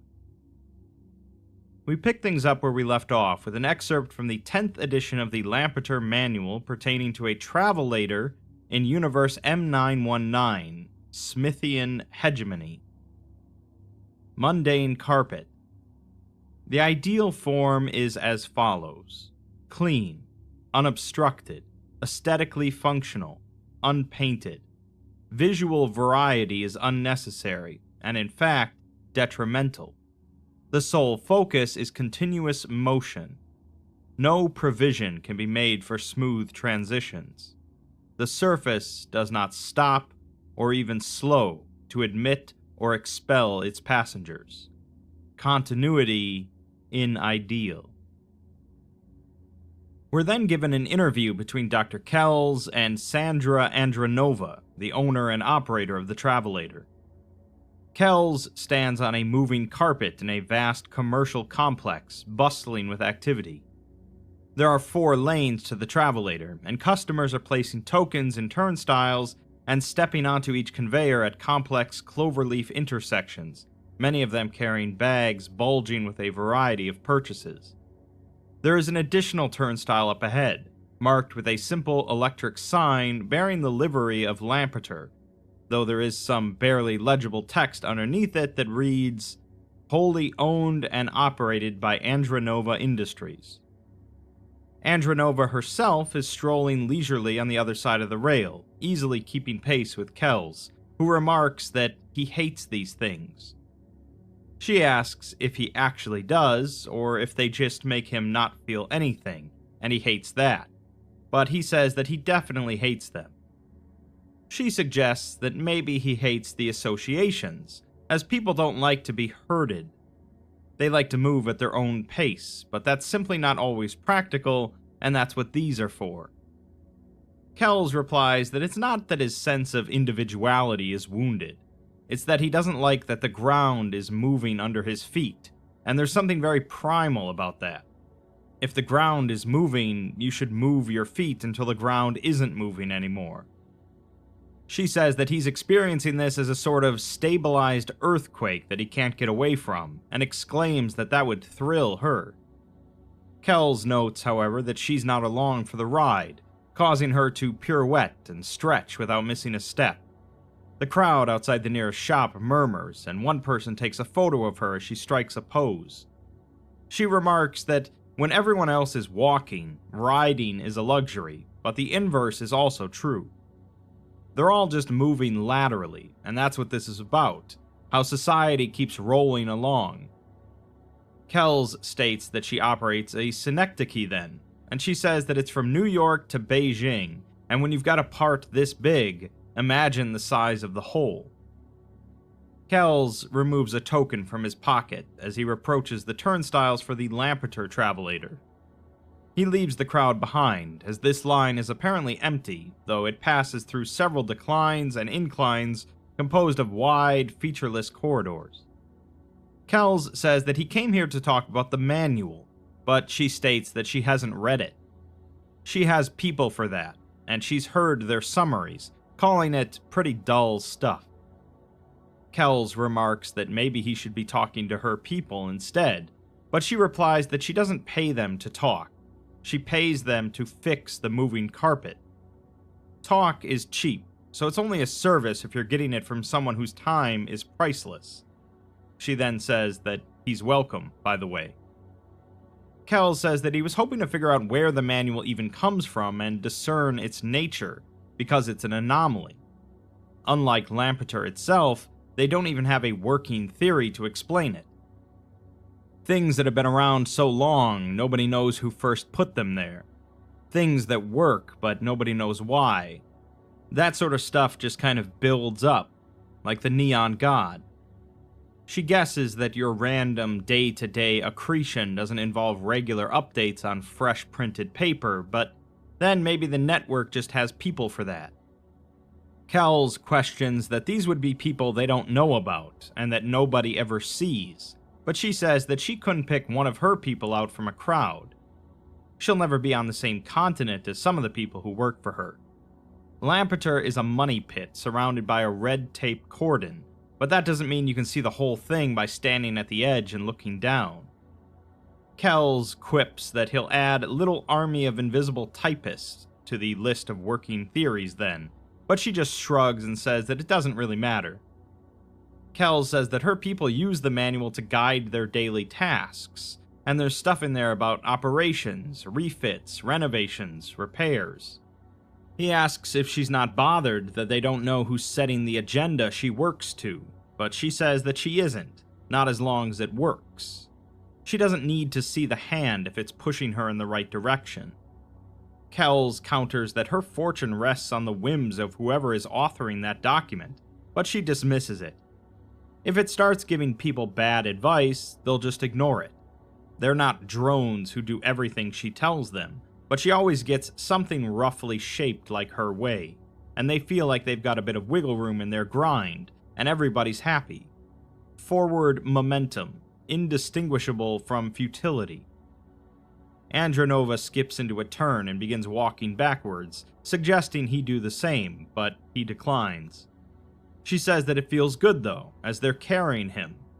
He'll get where he's going, on time, along with the rest of the linear people. This line goes horizontal, her lines go diagonal, and society goes vertical, with no upper bound. Kells questions why she even operates a Lampeter line with that attitude, to which she says that foreign money spends just as well, especially when you're the one who owns the multiversal currency exchange. Kells sighs and asks where she thinks the manual comes from, really. She asks if she didn't already answer that, but he says that she responded, but there's a difference, causing her to laugh. He repeats the question, and she asks if they're pretending that he doesn't know. She's all for diplomatic fiction, but she does need him to spell out how blind he wants her eye. Kells asks if she's suggesting that the Foundation created the operations manual and just not telling anyone. She replies that she didn't mean for it to come across as a suggestion to avoid liability, more of just a gentle hint. Kells counters that the manual has been appearing at Lampeter sites for over a century, and Andronova says that the Foundation has been around longer than that. Kells then says that Elnesk only went bankrupt a few years back, so she thinks that they were seeding instructions for other people's employees to follow. She thinks that that sounds like exactly the kind of thing his people do, but more likely, the Lampeters themselves started it, and the Foundation has just followed suit. Kells asks why they would do that, to which she simply says, control. Kells argues that the manual isn't about control, and is becoming less and less so every year, being filled with bizarre cultural nuance. She says that that is exactly her point.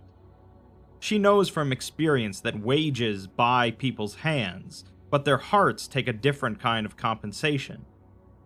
Kells asks if she thinks it's their way of brainwashing her employees, but she says they're definitely not doing that to hers. There's hardly anything frou-frou in her manual as far as she knows, but they were one of the last acquisitions, so that's probably why they've been spared.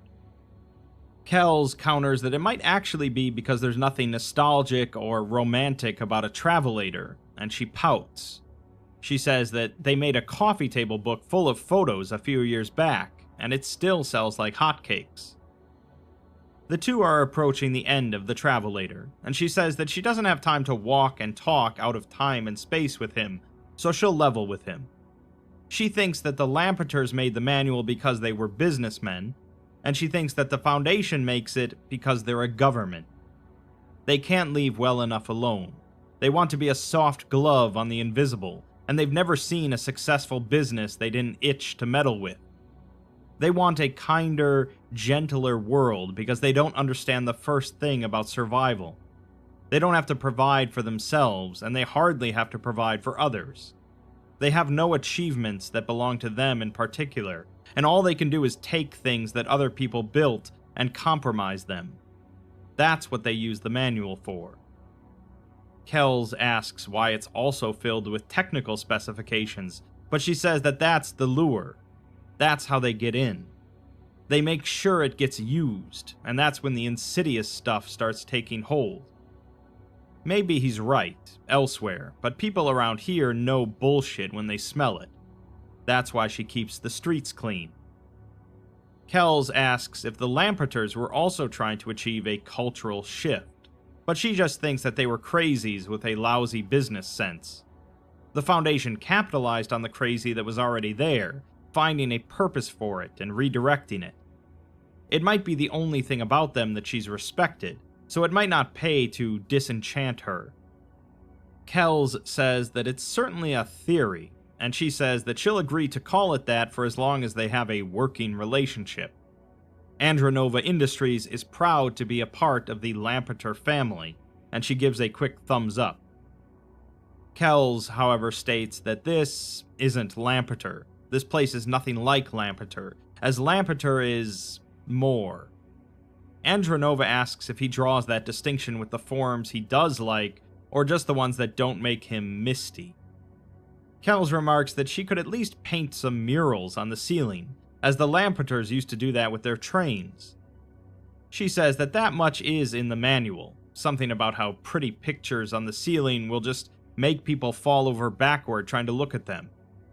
People are very, very stupid when you start giving them choices. They're at their cleverest when there's no agency. Kells replies that that doesn't make any sense, but she says that all she knows is that everyone on these carpets is bored out of their gourd, and when they step back onto unmoving ground, they're not going to miss a beat. They keep the spring she puts in them, and get to keep the momentum they paid her for. When there's no more pep in their step, they can pick it back up on the return. But if they hated the whole experience, then it's all the more reason to put it behind them, at speed. Kells asks if that was also in the manual, and she says that it probably is. She thinks that he's got trains on the brain, But transportation isn't always about the journey it takes you on. Sometimes it's about the journey away from the journey. Hindsight is only comforting when the present is better than the past. She thinks that Lampeter needs more airports, as that would sort out the romantic types fast. She asks if it won't feel wonderful to be master of his fate and feet again, as that's her gift to him. Kells replies that there's only one way forward, and it's the same on all her carpets. Andronova agrees, but says that he gets to decide whether he's going to attack the road with gusto or be a speed bump for everyone else. She asks if that isn't exciting, but Kells doesn't respond as he steps into the wall and disappears. Next, we have an excerpt from the 707th edition of the manual pertaining to a gondola lift network in Universe Q417, Fume Void. On halation. Fog lights should be halogen and kept bright. No LEDs. The aim is not to pierce the smog, but flood it. Flare out in it. Do not curtain the windows, or else curtain them identically. Blinds, never drapes. The eyes should burn, or smolder half-lidded, but they must always be perceptible as eyes. You watch them pass. They watch you in turn. This is reciprocity. Do not replace every damaged gondola. A gap in the line is drama, the implication of loss, the anticipation of resumption, relief when the sequence does resume. When the lights go out, consider leaving them that way. Consider running the sequence dark for an interval. A thing that does not perish seems magical with the fact it can perish on display, and there is melancholy in a funeral procession. Melancholy is appertenant to mist, and all eyes one day dim. We then have an interview between Kells and Pachacutec, the station master of that universe. Kells is walking down a long boardwalk of steel, painted in flaking red. Red filament lights flicker beside him, and the surrounding space is filled with a dense sepia fog. Gondola lifts slide in and out of view on shining silver cables threaded through the casters of impossibly tall pylons. Most of the windows are brilliantly lit, fog lights diffusing in the air, but there are gaps in each line. The gondolas are servicing a series of stations which fan out from a central hub, where a large kiosk of rusted metal with an open window stands.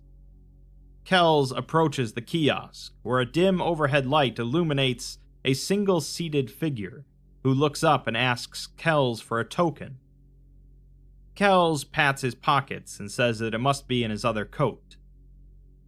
Pachacutec narrows their eyes at him and then nods, recognizing Kells and saying, "No token, then." Kells wonders what would be the point, as there isn't enough traffic here to turn a profit. Charging just seems performative, to which Pachacutec agrees and says that that's why they're tokens. Kells looks out at the gondolas, then walks to the edge of the boardwalk and looks down. There's nothing but mist and distant lights below, and he takes a deep breath before coughing. Pachacutec asks if he's ever ridden the gondolas before, and Kells says that he hasn't, and he doesn't think he will either. He doesn't think he'd like being cooped up in there while somebody drags him through the fog.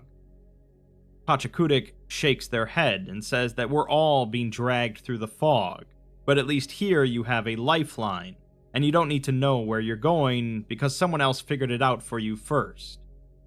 Kells leans on the kiosk sill and looks down to see a copy of the manual. He taps it for emphasis and says that he's looking into this. Pachacutec shrugs and asks if he's starting a book club. Kells replies that they're pretty far out now, so he imagines their copy is full of strange stuff. But Pachacutec replies that everything is strange here, and they live in a haze. Kells can relate, but he was wondering if they have any thoughts on the manual and what it means to them. Pachacutick says that it's nice to know they don't have to fix every part that breaks, because they can't anyway. No amount of money could fix what's breaking around here. They pick up a red token and begin running it between their fingers as Kells watches in fascination. They begin talking about the pylons, saying that nobody knows how far down they go, and maybe that's how they did it. Maybe it's easier to sink a pylon into forever than just 50 miles down.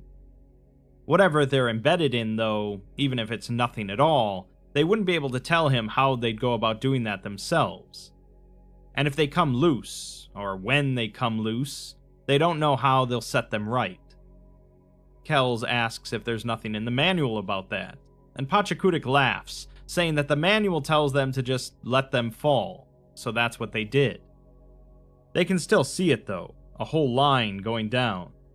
Pylons canting into the fog, the angle changing, the lights tracing hazy arcs as the gondolas swing down, down, and then it's all gone. The fog took back the little strip of space they'd stolen, and now they couldn't point out where it used to be if asked. That was 30 years ago, and they're probably just about due for another. Kells repeats that he doesn't think he'll ever ride the gondolas, but Pachacutick just asks why not, causing Kells to sigh. Kells asks where the void comes from, but Pachacutick suggests that that's backwards, as everything comes out of the void. Kells just asks to humor him, so Pachacutick shrugs expansively and says that used to be, a long time ago, you could see the ground from up here, where things grew. Then something else took root in the world next door, something that's built on life to make something less than death, and they were sure they could stop it spreading here. They had to believe they could stop it. So they dug, and the surface retreated until they had their perfect, inviolable sanctuary. They cored out their world until there was nothing left of it, out of fear. Could be there's something still down there, and Pachacutick hears things from time to time. The manual tells them to listen. It doesn't tell them what to do when they hear something, but they think that what it does to their heart is the answer. Maybe he should go looking and see if there's a little perfect acre in the deeps. Maybe there's a little skyscraper on top, blinking out gibberish in Morse. Kells quips that maybe there's a giant fog machine, as he picks up the manual and begins rifling through. Pachacutick says that the point is that this isn't a space anymore, it's an interval. In a way, that's all Lampeter ever was. Kells imagines that there isn't much practical in these pages, but Pachacutick thinks that it's very practical. Kells cites one section titled, "What to Do When the Lights Come for You," and Pachacutick asks if he would feel safer not knowing. Kells asks what it means, and Pachacutick looks out at the fog and the distant paired lights. They say that when you watch them too long, everything shifts. They aren't just passing by anymore, they're coming at you, out of the pale. It can be tempting to let them take you, but that isn't their job. Not yet. Pachacutick has to stay and watch them go. Kells asks how they deal with it, and Pachacutick just says to check the manual, which Kells reads that it says they should go. Pachacutick says that that's what the last station master did, and that's how they got the job. Maybe when it's their time, they'll look up at them, and they'll look down, and they won't be afraid, and they'll go. But not yet.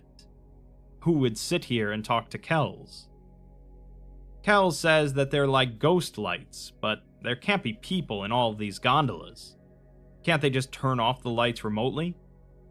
Pachacutick tells him to check the manual again, which says that the lights must stay on the balance, for as long as someone is coming. When no one is coming, all lights must go off at once. Kells remarks that they don't mean anything. The lights are on, but nobody's home. Eyes with no life behind them, blind and bleeding. and Pachacutic compares them to the neon god.